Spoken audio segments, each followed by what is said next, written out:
Okay, so now we've covered how to pronounce all 46 letters of the Sanskrit alphabet that we're covering in this video, which are the main 46 letters.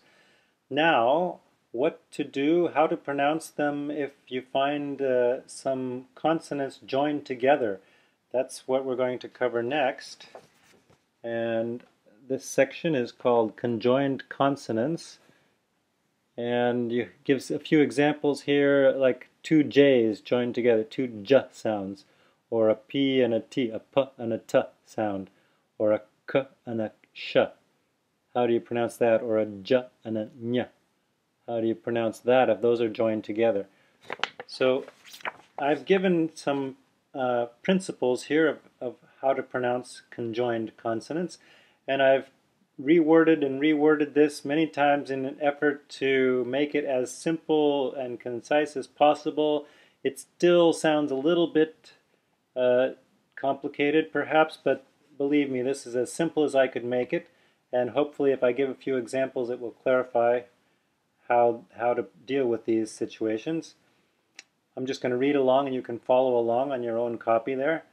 If the vowel preceding the conjunction is short, then the first consonant of the conjunction is lengthened or extended in time.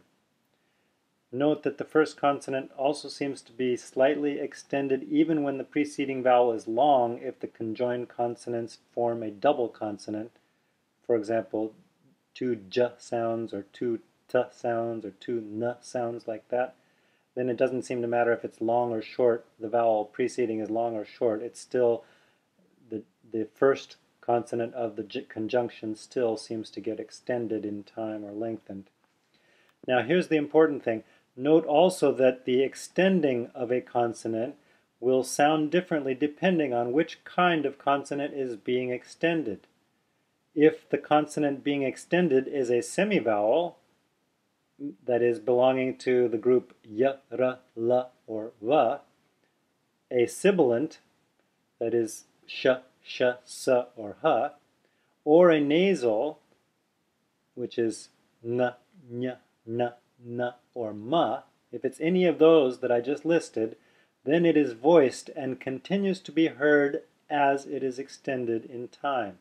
Otherwise, it is only heard as the stop of the previous vowel sound, followed by a perceptible silent pause. So, some examples of this will hopefully clarify. Let's take the first example, a double ch. We have two ch characters joined together there. That's two consonants, ch. And we can think of that, I don't know if I like the English example as the TC and hot chip. That's not bad, pretty close approximation. I prefer to give the Sanskrit example here, Satchidananda, Satchidananda. Notice I'm not saying Satchidananda. Satchidananda would be the pronunciation if there was a single cha there instead of a double cha. But here we have two cha sounds, Satchidananda. So that means the first one, the first cha is being extended, but because it's not in one of these groups of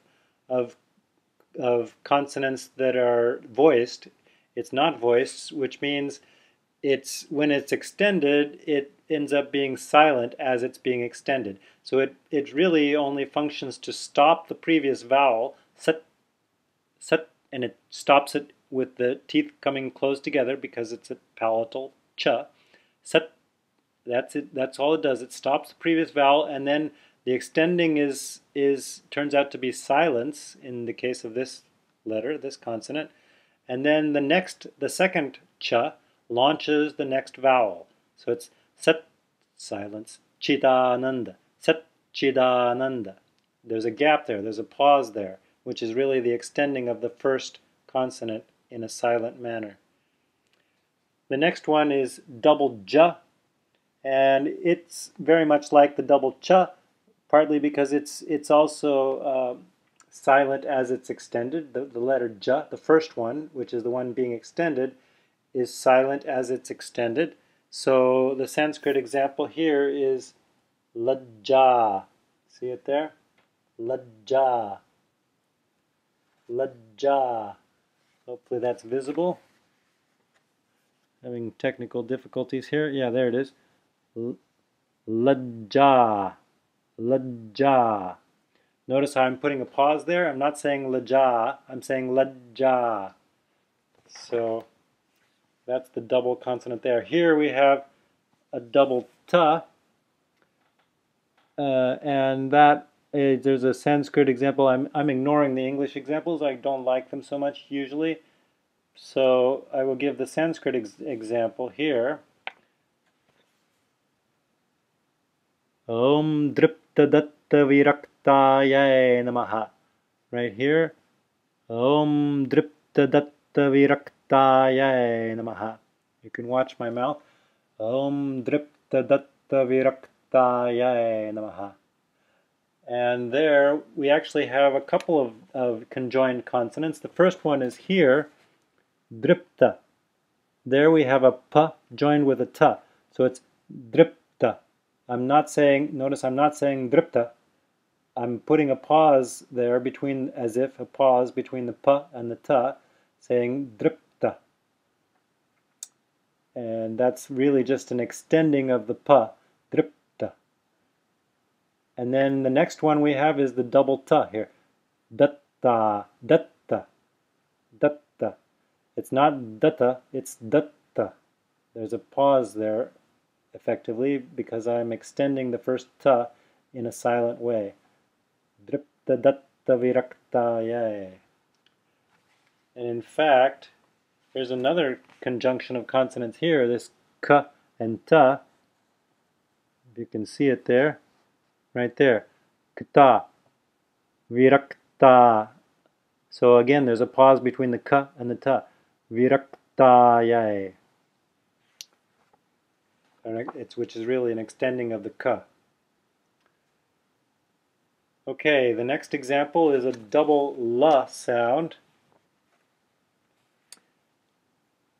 Here, in this case, I give an English example, less. The la sound gets extended, but in this case, when we're extending la, it happens to be in one of these groups. Remember, I gave this big, long, complicated sentence here, which talked about how the extending of a certain consonant sounds different from the extending of other ones, and if the consonant being extended falls into one of these groups, including semivowels like this la, then it's actually voiced and heard as it's being extended. So in this case, we have an example from Mahishasura Mardini Stotram. I give a lot of examples from that. And it's an example of this double la and how it extends the la sound here. Mahita mahahava mallamatallika valitarallika bhallirate. I'm just going to point it out here, and then I can't hold it very well there anyway. It's right here. Mahita mahahava mallamatallika valitarallika bhallirate. Like that. So you notice how I'm extending the la, making it long, extending the sound there. And this time, as I extend the first consonant of the conjunction, which is la, you can hear it as I'm extending it. Why? Because of the nature of the consonant being extended. It's la, which is a semivowel, which is heard as it's being extended.